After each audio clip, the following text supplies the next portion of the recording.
And yeah, thanks Liz for recording. We'll record this session and make sure that you have access to it after this presentation. But hi everybody, my name is Chris Fabian. We'll go ahead and get started.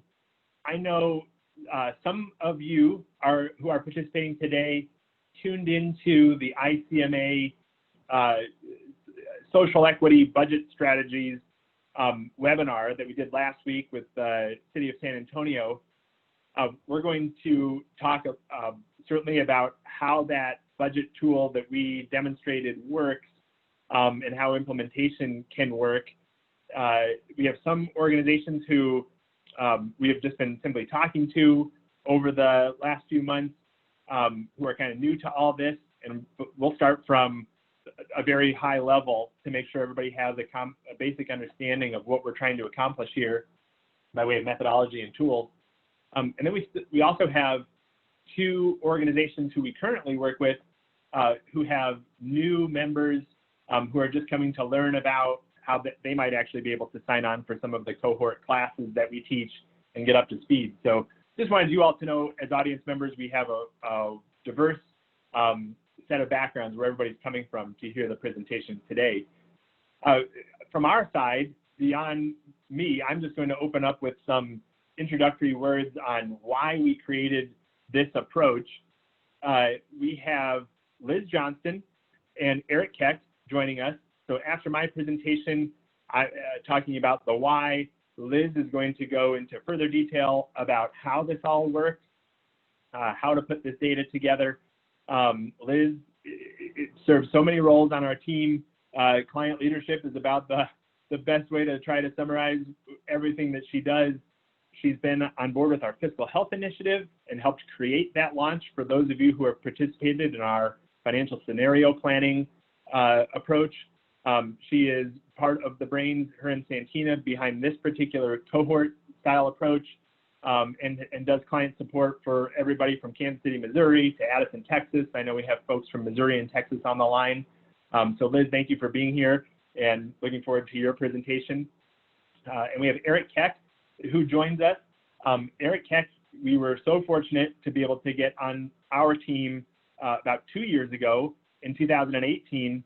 We've long worked with Eric. Eric had implemented priority-based budgeting in 2 different communities, Englewood, Colorado, and Post Falls, Idaho. He's continued to inform our work over the years on everything from cultural leadership and cultural change to how to use this data to advance partnership opportunities and regional solutions.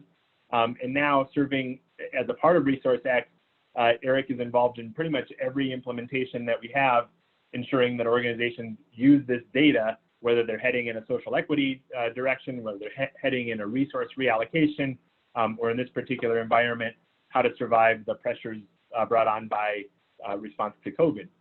So Eric will join us at the end for his component of the presentation. For those of you who have followed along since March, when COVID really took hold in our lives, we rolled out 3 strategies, our 3-point plan, as you see them here. And today is a specific focus on point 2 of that 3-point plan. But just as a quick recap, point 1 was a recognition that organizations today are facing immense uncertainty, and we rolled out a free access to a financial forecasting tool and a scenario planning tool that allows organizations to project outward what if scenarios. What if all of this clears up? How would we adapt to that situation? What if there's another shelter in place situation that comes in the fall or winter or spring, and we have yet another impact to our revenues? What might that scenario look like? We have offered several trainings, and we continue to do so even next week, on the fiscal health forecasting and scenario planning approach. And just wanted you to know, you can go on our website, and we have free class offerings next week, and also opportunities to join in for that free tool as well. Today's effort, what you see is point 2 on program-based business intelligence, was a recognition that for any scenario that's playing out, we're going to need program and service level data. And with program and service level data, we can actually drive different decisions and more insightful opportunities to handle our revenue shortfalls. Programs give us a platform to jump into ways that we might change our programs to respond appropriately from a social equity perspective. Getting to that program level is where we see again and again the action is and the opportunities start to unfold. And that's what we want to teach you about today, is our latest effort to help you get the program data that you need, how to actually do it as quickly as possible and as affordably as possible. And the third point, which we will not cover in detail today at all, but it is a approach to maximize partnerships across your region. And we have more video trainings that we have on our website, but if you're interested in that, we can certainly talk more about that at another time. But let me get into the why and kind of set the stage for Liz. This is actually a snapshot from some of the work we were doing in our fiscal health scenario planning with GFOA. For our recognition right now is that for our own clients and for so many cities and counties, the immediate response that we've had to implement in order to just survive in the best way possible, we needed decisions fast. And you see headlines like resorting to things like furloughs, which so many organizations have had to do, deferring capital projects, implementing hiring freezes. These are short-term survival tactics to make sure that you have the cash flow to continue to maintain the other operations. And we've had to implement these types of solutions. Our worry is that we're not out of the woods yet. And there likely comes a time when our most immediate accessible solutions, like deferring capital projects, there come a time when we run out of these types of solutions and we have to advance to something that is more long-term and sustainable. And we have to start talking about program and service level changes that we might have to make. The next wave of decisions, we truly believe, and we're in these conversations, are going to center on what services do we provide that we actually need to put more resources into. You see this as a part of the discussion all over the place on public health, from COVID, from equity. We need to put more resources into some of the programs we provide, even though the resources that we have are so strained. It's a fact of the matter. What programs, in order to reallocate resources, can we temporarily suspend or stop doing? Where might we be able to partner to achieve an economy of scale? And what programs can we actually focus less on cost reduction, but actually on revenue generation? And we find again and again that programs allow us to engage in these types of opportunities. To prove it, I will show you the opposite of programs, or what goes into our programs. The line item business intelligence is what all of us have to try to drive the decisions that we're making. And line item business intelligence is critical, but it lacks the context of where resources are actually going. If I presented this to you and said, how are we going to handle the revenue shortfall coming up in the fall, while also freeing up resources to fund new programs that we want to address, it's very hard to look through these line items and say, I don't know, maybe we can save on uniforms, maybe we can reallocate some of this overtime compensation, but I'm not exactly sure what that is. It's a forest from the trees kind of issue. Whereas if I could say that these line items, everything that you're seeing on this screen right now is from one of our clients, are actually the DNA, the resources behind what it actually costs us to provide a program like custodial services. And then I can certainly drill into custodial services to see those line items. Now we have greater context. And with a program like custodial services, we can drive discussions of our opportunities like, hey, if more and more people are working from home, maybe we can actually reduce the level of custodial or janitorial services that we need. This is program level data affords us the chance to have that conversation. Or we might say, this program actually needs more resources because for those who are showing up at work, they need extremely sanitary conditions. It's a platform, a jumping off point to get into those types of discussions. And our realization is if you were confronted with the choice to make all of your upcoming decisions on line item data versus programmatic data, we want to get you to this programmatic data as fast as we possibly can and in a way that you can afford.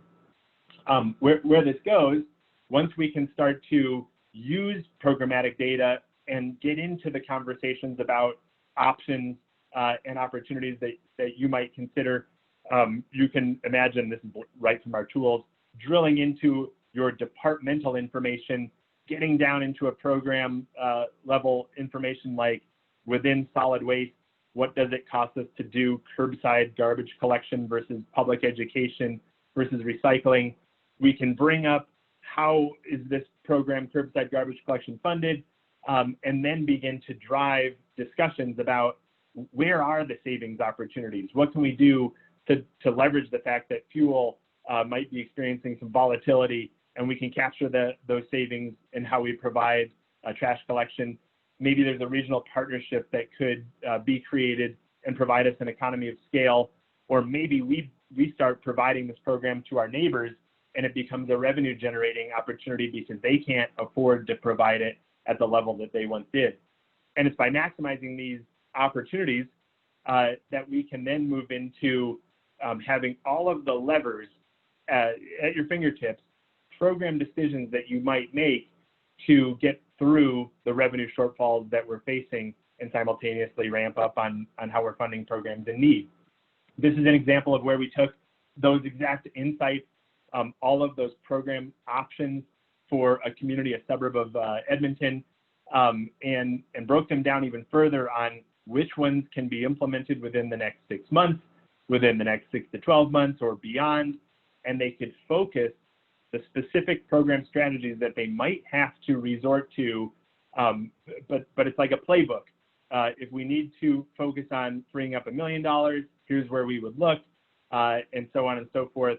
And if the situation perpetuates into next year, what are the things that we can start to plan on studying today that would serve us for whatever the road might have ahead for us next year. And I would say, for those of you who tuned into ICMA, it's not just the cost savings, it's also how can we use that program data to focus on programmatic changes that we might want to make.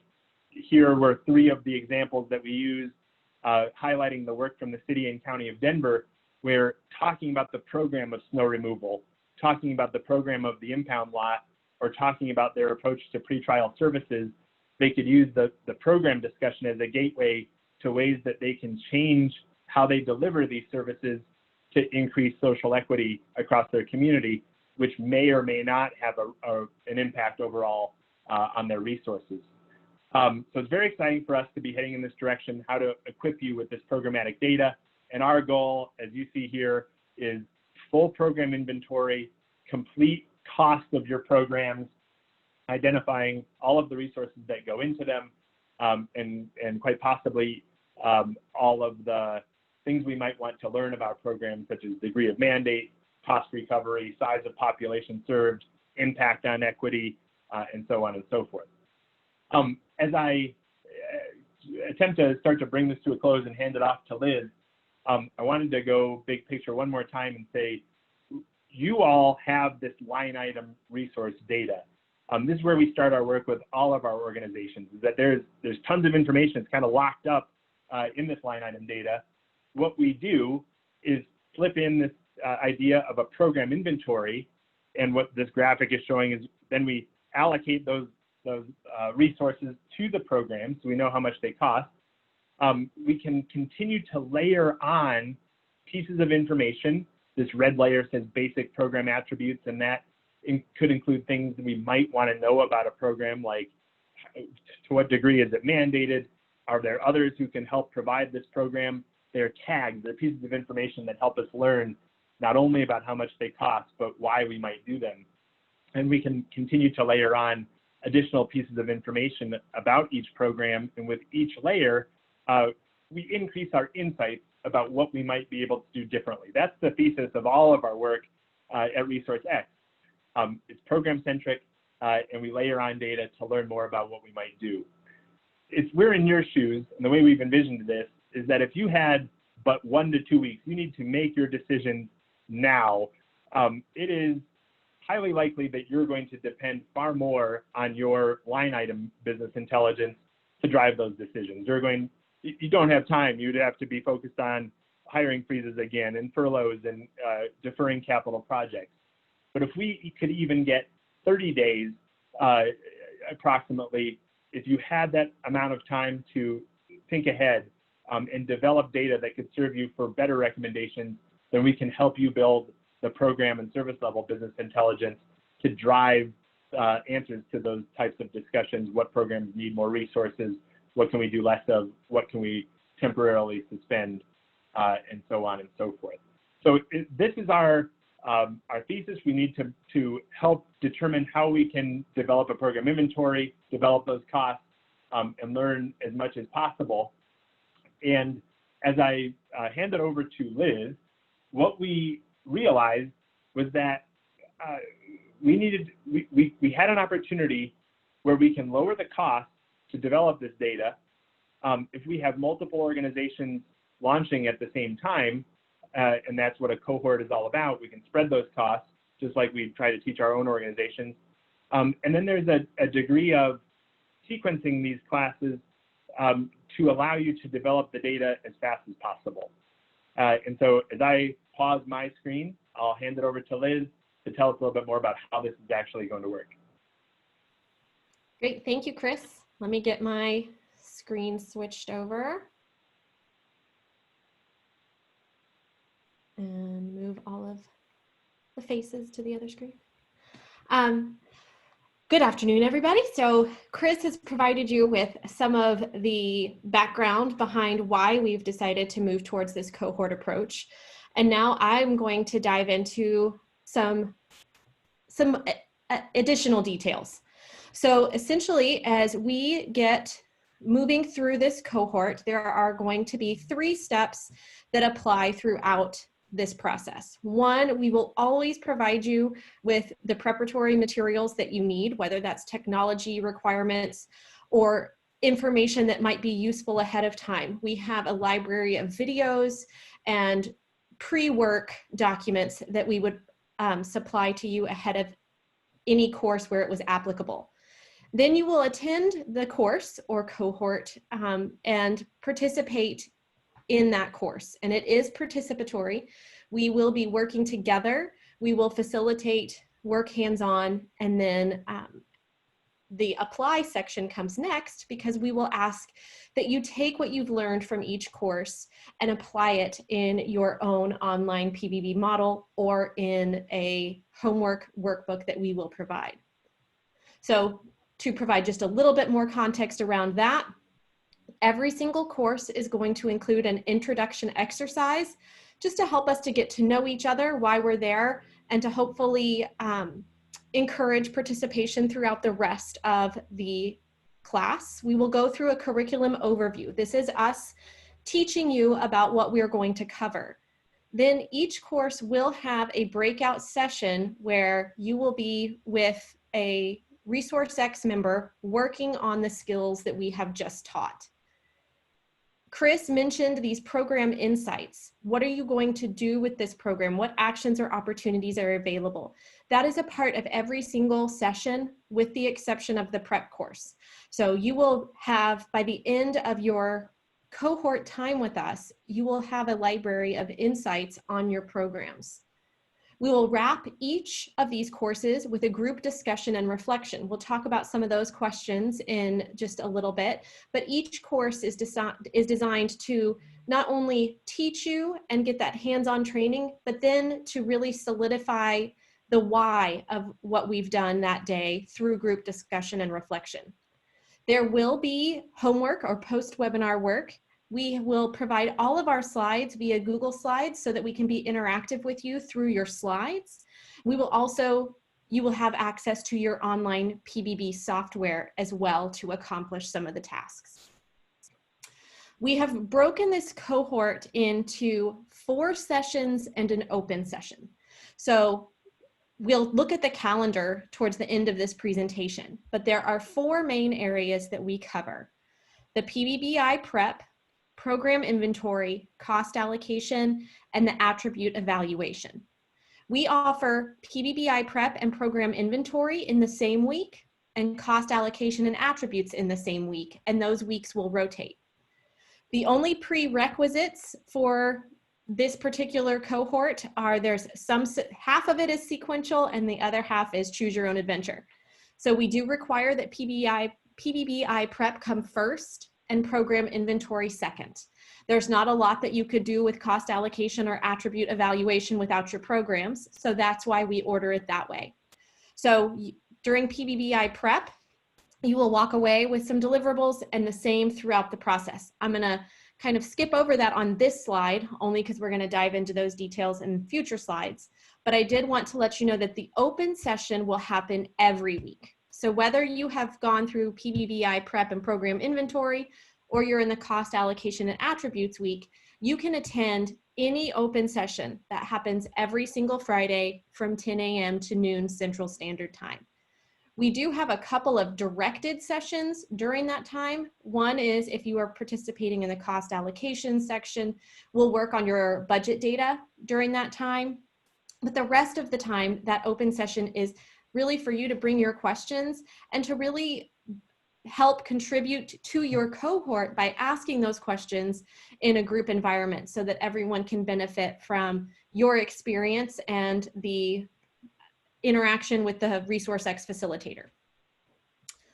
Okay, as we dive into a few more details of each course, we'll go through step by step, starting with the first required course, which is the PBBi prep.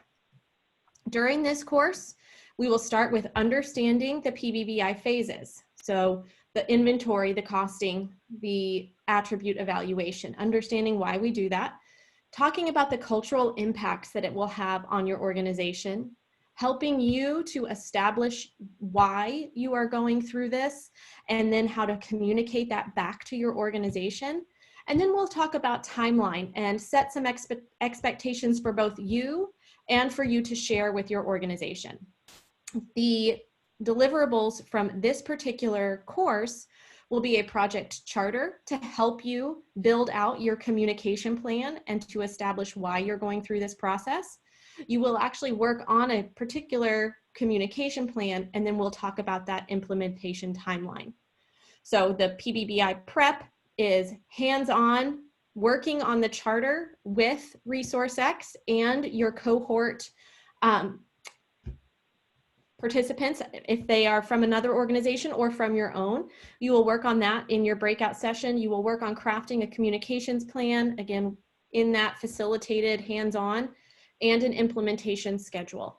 We want to have this well underway before you move on to the inventory course, simply because it's helpful to have those expectations for yourselves and for your organization, and it will help you to time out when you want to attend those courses. Keeping in mind, you can attend these courses as many times as you want within your subscription time. So if you want to go to PBBi prep and come back the next time it's offered so that you can better understand and communicate it, that's totally fine. The next step in our sequential courses is the program inventory. The program inventory is the backbone of everything that we're going to do, which is why this one needs to happen first. We will work on defining your programs, identifying and refining what a program is, and talking about what a program is not. So your programs are meant to help you to communicate what it is that you do, whether that's at a department level, a position level, or an organizational level. It is the foundation of your PBBi work. These should always be easy to understand and easy to communicate so that you can tell your story. So in the in the program inventory course, we will spend time in our hands-on time identifying 10 programs, working towards describing those programs. And then, like I said, in each of the courses from now on, we will talk about those insights, how to apply them, and begin to have those conversations on actions and opportunities that are associated with your programs. What we will ask that you have by the time you choose to attend your next course is that you have 10 program names and descriptions. This is so when you get to your costing course or your attribute course, you have something to work with. So now you get to choose your own adventure. I'm going to start with cost allocations, but you could easily go to attributes if you so chose to go that way. So in the cost allocations, we'll review the costing logistics, we'll do some examples, and then offer you some tips and tricks within our tools. The purpose of this particular course is to assign your resources to programs. Those resources are both human or personnel resources, and then your non-personnel costs and revenue. So that will be during your hands-on time, you'll be working towards that. Just a reminder, I mentioned this earlier, but in order for us to get your line item data into the tools, there is some work that we will need to do to build out your template and then populate that.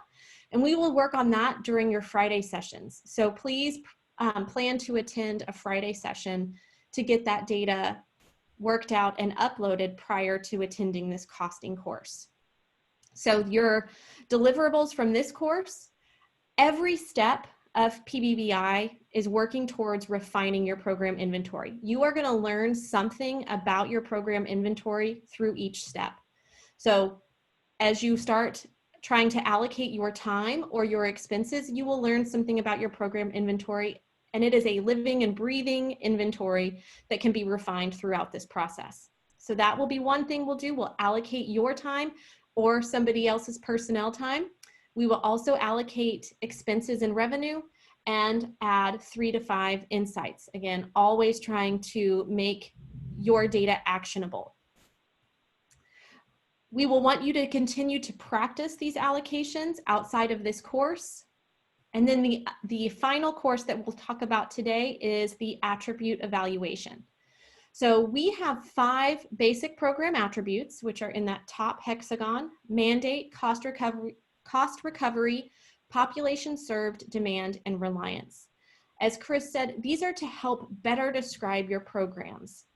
This is going to give you data points that you can act on and that you can more easily communicate why you're offering a program, maybe because you have to, maybe because it's in really high demand, maybe because it pays for itself. These are going to be all those things that you will now have tagged to each one of your programs. What we will want to do is make sure, these are our standard 5 basic program attributes. We will want to make sure that those standard definitions meet the needs of your community. You do have the opportunity to customize those. And then also through the cohort, you have the opportunity to add 1 additional custom attribute. If you all are here because of the equity presentation that Chris gave through ICMA, that is 1 potential custom attribute that you could apply. But when you think about an attribute, it's what might you want to know about every program in your inventory. So what you will walk away with after this course is those at least 10 programs evaluated against the basic program attributes. You will be able to learn how to customize your definitions. We can add a custom attribute if that is something that is of interest to your organization. And then we will always wrap with, again, applying those 3 to 5 insights or opportunities for each program. We have, with these basic program attributes, we have found that there are often experts within your organization who may not be a part of the initial scoring process or evaluation process, but who have, again, that expertise and skill to help go through and validate those scores. So we would recommend that you take all of your basic program attribute evaluations and have them validated by the expert within your organization. And we've talked about these program insights a lot, so now we'll explain a little bit more about these. But again, you will have the opportunity to apply these throughout the cohort process. And essentially it is determining the program's future, because every single program in your inventory has a future. It may be to increase a service level, it may be to suspend offering that service. It may be to increase a fee. But when you think about 3 to 5 years down the road or 3 to 5 months down the road, what is it that you expect this program to do, or what are the opportunities for this program? The insights that are associated with the cohort models are these 7.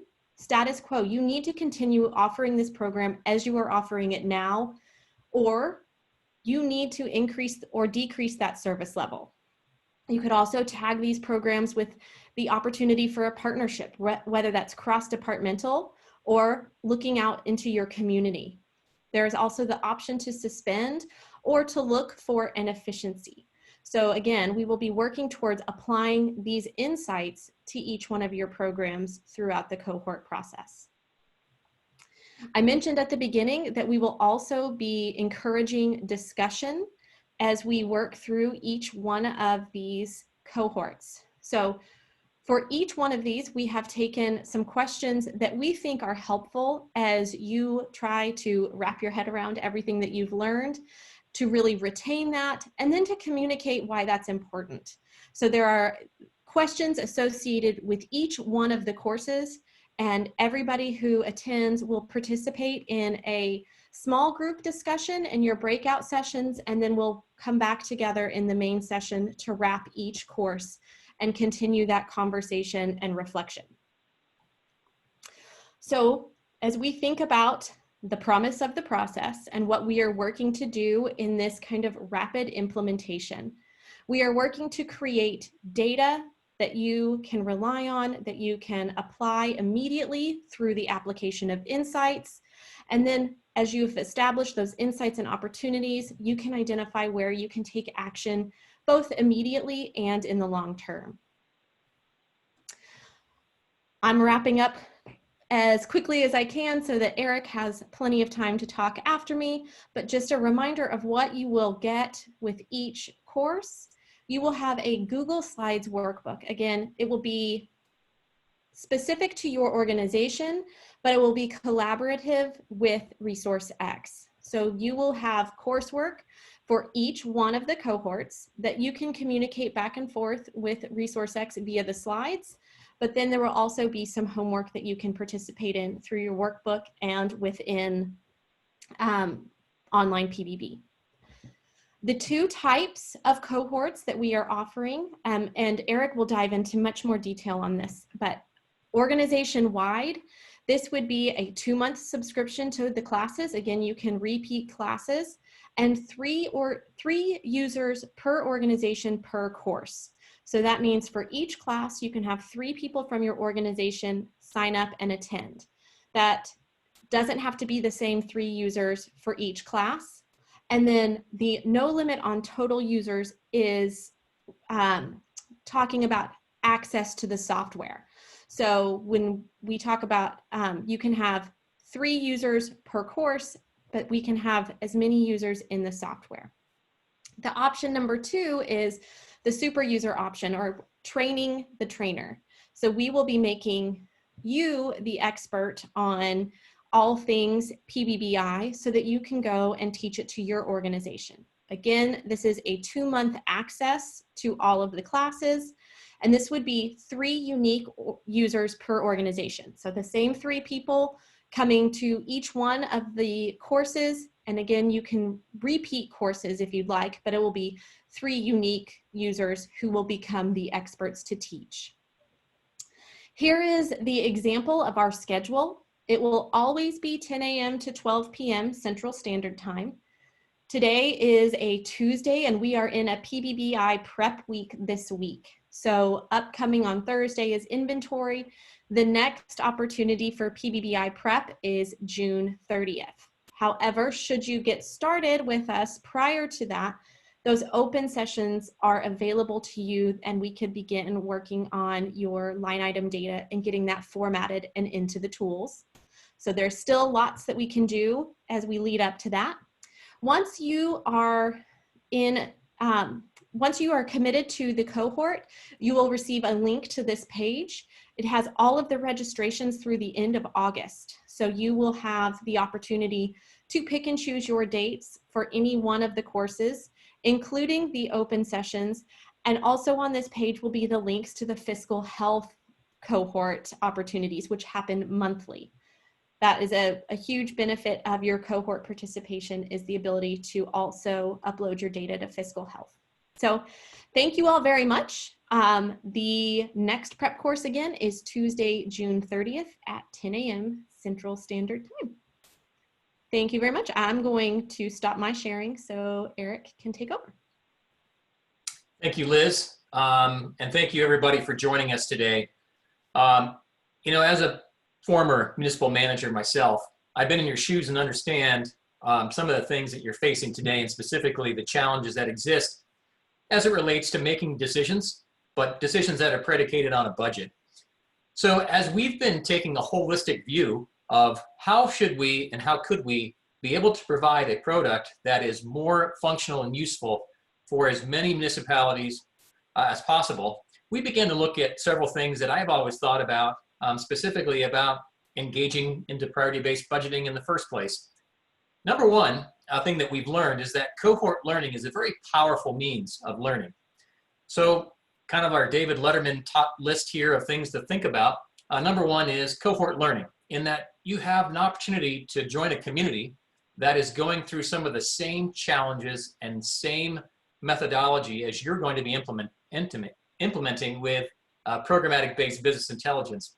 And so that cohort learning opportunity allows you to join a community of people that you can contact during and after your implementation to share stories, share ideas and thoughts on some best practices that might help your organizations. Number two, back in the day, a long time ago, 2007, when I first implemented priority-based budgeting, now known as programmatic-based business intelligence, it took my organization over a year to implement. But what we found is that today, through our time in the quarantine, as well as just coming up with new methods of implementation, we now have an opportunity to help organizations get data much more quickly. As you heard Liz talk about, one of the hallmarks of our process here with the PBBi cohort is that you will have insights immediately at every step of your implementation, from program inventory all the way through basic program attributes. And so that is really important in today's environment, is having a data set that you can immediately look towards to utilize to inform your decision making. So number two reason, much faster than it used to be. Third reason is this, and as Chris mentioned early on, for many organizations, specifically smaller organizations, the cost was a barrier for participation in being able to implement this methodology and utilize the tools.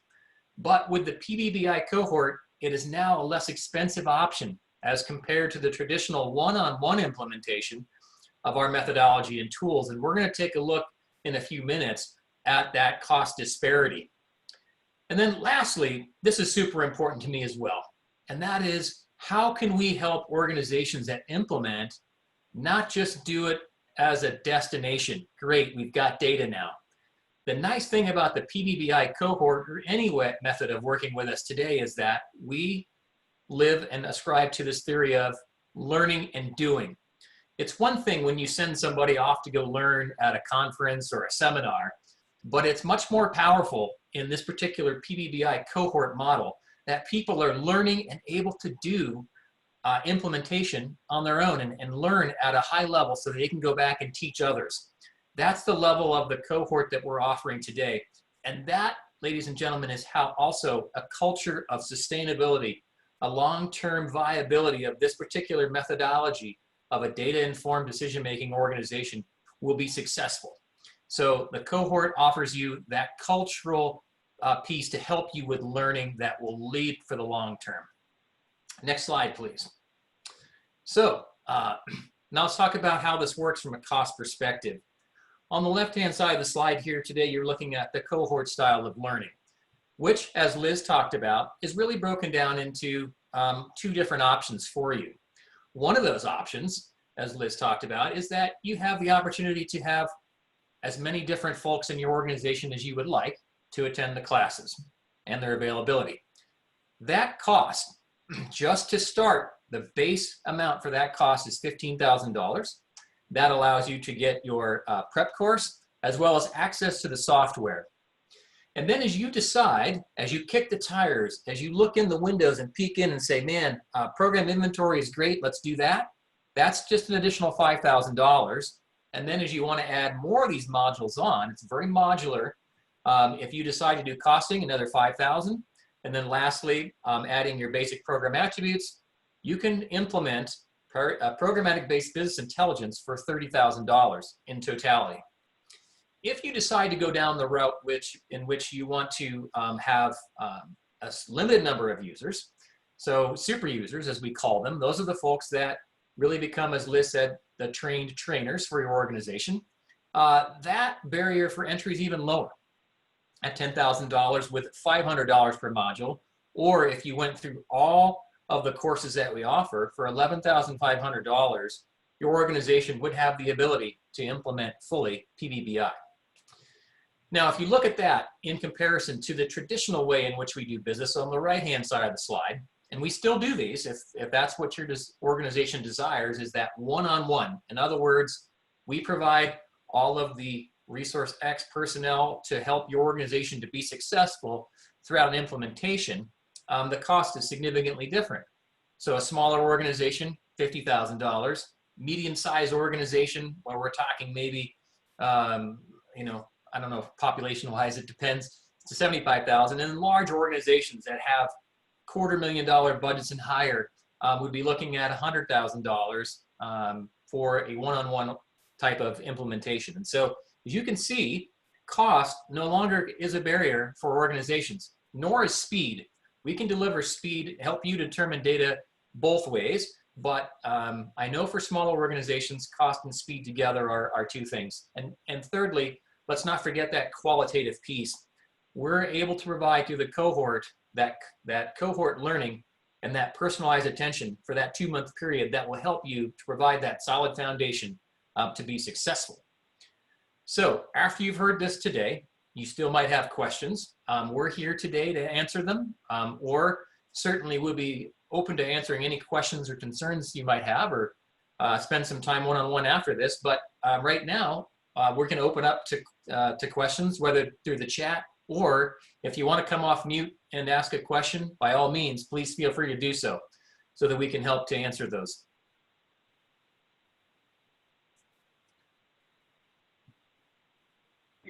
Corbett, I know we were chatting through the Zoom chat. How are you feeling on the difference between the cohort styles, the two cohort styles versus the one-on-one? Is that coming through clearly? Yes, your elaboration through chat is very helpful and helps me understand the difference between the two types. So one is teaching all departments within your organization, and the other one is teaching a smaller group that would become the teachers and disciples for the organization. Correct. Yeah, and I love that terminology, disciples, as well.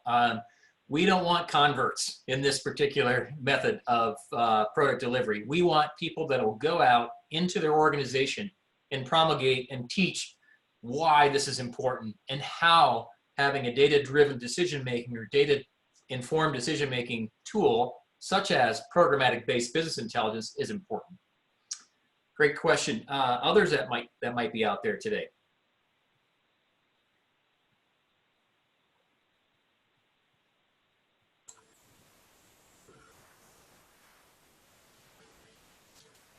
I'll ask another question if no one else wants to. Perfect. Okay, this is Corbett Locke, and on the program costing, that sounds like that's really the hardest part in terms of isolating costs by service or program that may be really blended within a department or division. So I'm just guessing that that's where the staff people are going to need the most guidance and how to do that in a way that's efficient, and you can come out the other end, and you'd have to, assume a certain percentage of hours per employee if employees do multiple things, and that kind of thing. So am I understanding that correctly? Yeah. I'll allow Chris or Liz to answer that question, but you're absolutely right. Cost allocation is key to ensuring that you have a solid and functional data set. But Liz or Chris? Yeah, I was just gonna, Corbett, you're right. So this is like a crash course. Once you have your program inventory, those are just the list of things that happen in a department by words. And then we take your line item information together with you, and this is like a perspective within the tools. Our goal is to allocate all of your personnel costs and your non-personnel costs to the programs that you're identifying, so that if this is a list of your departments and you drill down into it, you can see, I had my example earlier of what curbside garbage collection costs as opposed to public education within solid waste management. And you see here, there's a determined cost now of 1.2 million that you didn't have before. How does that come about? It's the allocation of personnel. So here are all of the people within that department who have allocated some portion of time, and therefore the mathematics and the software take that portion of time multiplied by their personnel cost and allocate it over to garbage collection.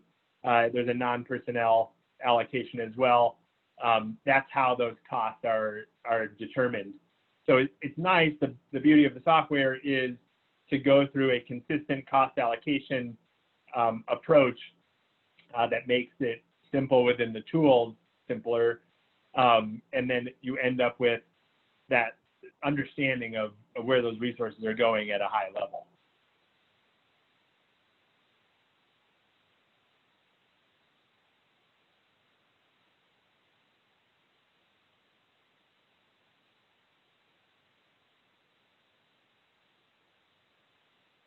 All right.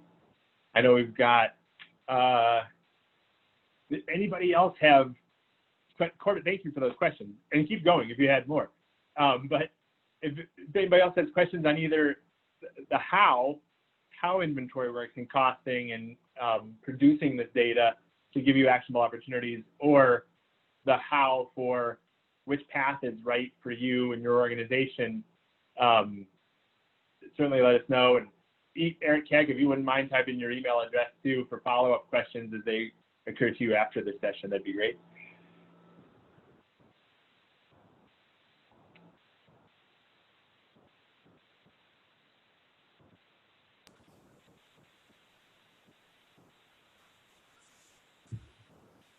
Fantastic. I mean, just some other reflections. Santina's on the line, Jackie's on the line, and Liz. I know we have recent examples in East Moline, Illinois, Cleveland Heights, Ohio, where they have been able to produce their data set certainly within approximately a 1 month period of time. Is that sort of the program inventory and the cost to be able to move from line item data to program-based business intelligence and use it for recommendations that they're making in the midst of their budget. If that wasn't clear as well, that's the rapid component of how we hope to help your organization assemble that data.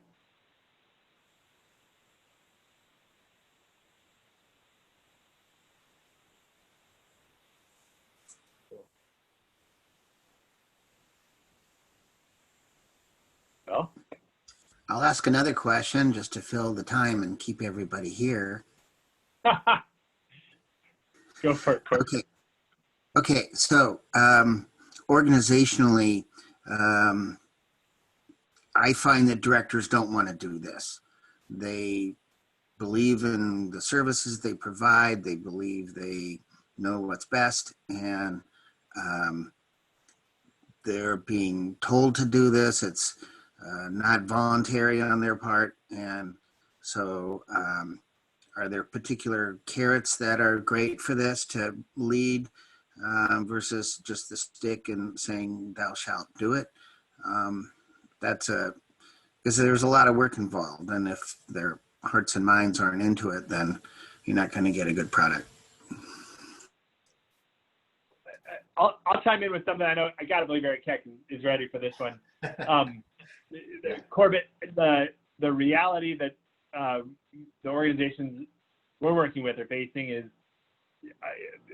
everything that you just described. That's not uncommon. and if you put yourself in the shoes of a department head and they believe so strongly in the services that they provide and their importance, it's easy to empathize with them that they've worked hard to develop a portfolio of services that they provide today that benefit people clearly, and their hearts and minds are in that. That's where their hearts are invested. They want to preserve that. At the exact same time, nobody asks for substantial revenue shortfalls, but it's a reality. And absent going down this path, the grim future that we might face is decisions will have to be made one way or another. And when you see things like the amount of furloughs and capital projects and hiring freezes, I mean, those will get you so far.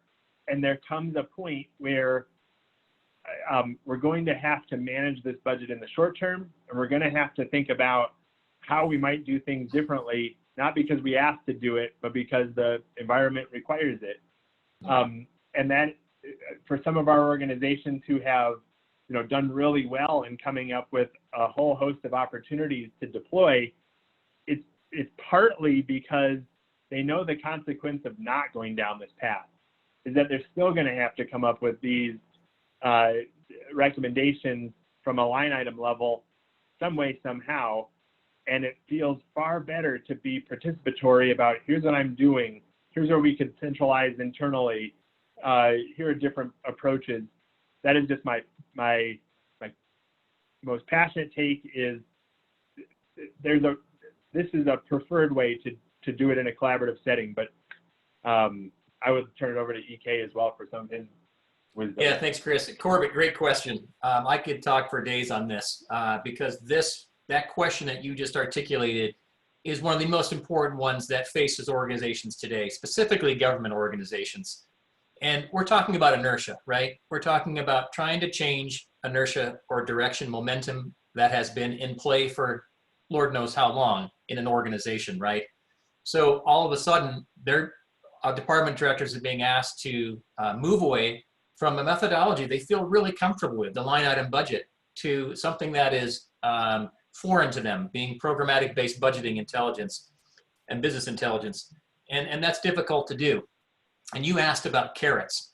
Well, here's one of the most germane carrots I can offer organizations that have department directors that are cynical and don't want to leave their comfort of where they know, and that's line item budgeting. And that is the zero-sum game of budgeting that probably happens every year in an organization, right? And we all know what zero-sum budgeting is. That means if the police department wins the budgeting game with your elected officials, then every other department loses. Or if Public Works wins, Parks loses. This no longer is the case with this particular methodology because organizations now are more geared towards ensuring that they are looking towards efficiency. They are working towards answering the 5 basic program attribute questions, or more importantly, if you do a specific customized BPA like equity, no longer are you providing services that you've always provided through the lens of this is the way we've always done it, but rather we're now looking at trying to provide programs that give access to everybody in the community. And so everybody is now working towards that goal, and it's not this siloed approach to decision making and management any longer for fighting over scarce resources. It is the collaborative approach to elimination of duplication of programs internally. It is work towards ensuring that those irreducible core type programs have success moving forward. And also something that I've been telling a lot of people lately, because people are really white knuckling right now with their hands on the steering wheel in their programs. If we approach moving forward as we've always have, the status quo, and our hands are clenched very hard on programs and their hands aren't open to receiving other things that might be going on, change is going to happen to your organization. You don't want your organization to have change imposed upon it. Nobody likes to have change imposed upon them. This is an opportunity for local governments, municipal government, city, county, school district, special district, to actually be in charge of helping to recreate or create the type of organization, the type of programs and services that people want, that are relevant and specific for this day and age. And to be agile enough to do that, you need a decision-making methodology like programmatic-based business intelligence to help you get there. So those are just a few thoughts and ideas of how to describe this to people that might be skeptical, resistant, and or just confused as to why you would want to leave the comfort of a line item type of budget process. Hopefully that helps you.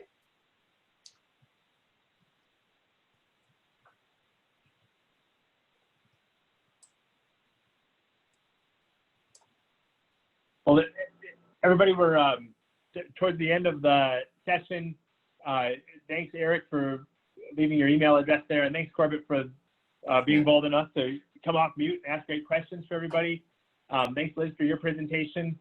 If you are interested in how this could work out, please certainly reach out to us. We'll follow up with you on slides and the recording so you can talk through it with your organization as well.